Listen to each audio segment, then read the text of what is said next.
Out on the fringe, if you follow the story back, you find the center. Tracing the edge.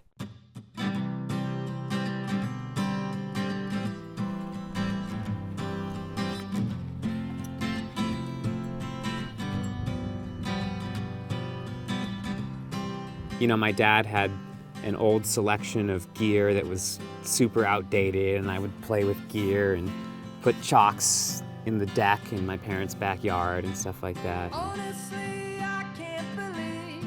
He was about 14, and he was just starting to go climb up in the central Cascades, not too far from our house. He couldn't drive yet, and I kept saying, you know, as soon as you're 16, you'll be able to do this all you want and everything. And he always wanted me to take him up toward Snoqualmie Pass, drop him off, or up to Index, and then come back, 3 days later. And, I just couldn't do it. And he said to me, I feel like you don't support my climbing. And I said, well, Colin, it's not like dropping you off at the Boys and Girls Club to, shoot baskets or something.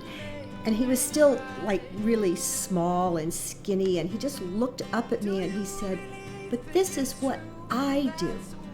And of course my heart just melted. Who would deny their kid to be what he wanted to be? Got my first ice axe when I was 11 years old or so, and pretty much have learned almost everything I know here in the Cascades. I've been scrambling third-class stuff since I was 9 years old or something. And so 11 is when I climbed Mount Hood, for instance. So maybe that's when I first started climbing, but it's all kind of a gray area. 3 years ago, Colin Haley exploded onto the alpine climbing scene. It was like he came out of nowhere. It seemed like every 3 months there was a new article about him in the magazines, and always the question was clear. How does a 22-year-old college student enter the elite ranks of alpinism? I mean, it seemed like 1 week this guy was turning in the term paper, and the next week sending Sarah Torre. Was his risk tolerance off the charts? Maybe he was just lucky.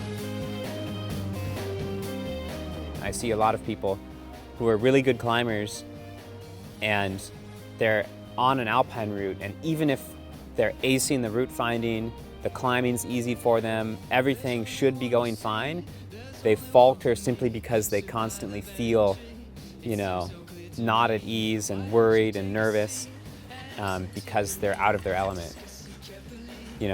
Easy routes, hard routes, whatever, I feel at ease in the mountain. When climbing in the super alpine environment, under the most extreme conditions, I trust Patagonia clothing to keep me warm and dry. In the last decade, there may have been alpinists who have climbed harder, but it's arguable that no American has climbed more big alpine routes than Colin. He's done it in Alaska, in Patagonia, in Chamonix, the Himalaya, but it all began right back here in the Cascades.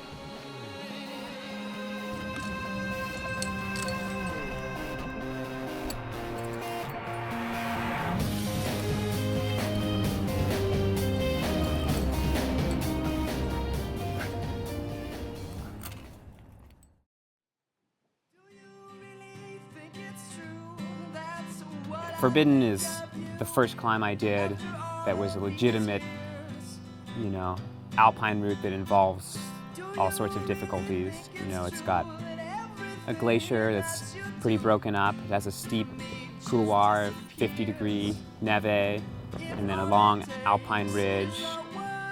I was 12 years old at the time, and it was definitely, mind-blowing for me. It's, Mount Hood is one thing, Forbidden Peak it's a real alpine climb, not just a slog, We got benighted on the descent, so we did some rappels in the dark, off route.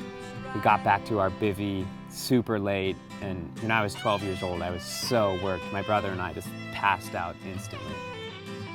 His mom even called the park rangers. They were waiting for Colin, his brother Booth, and his father at the trailhead. It was a real adventure, It's kind of, when things don't go according to plan, is usually the best climbing memories, I think. On that first trip, something important happened.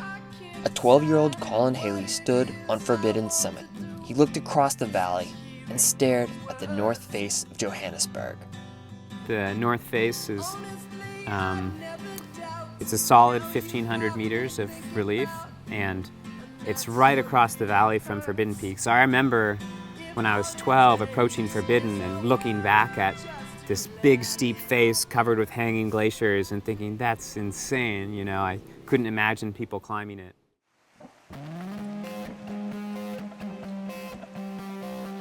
The Sierra may be more photogenic, the Rockies higher, but no mountain range in the lower 48 is burlier than the Cascades.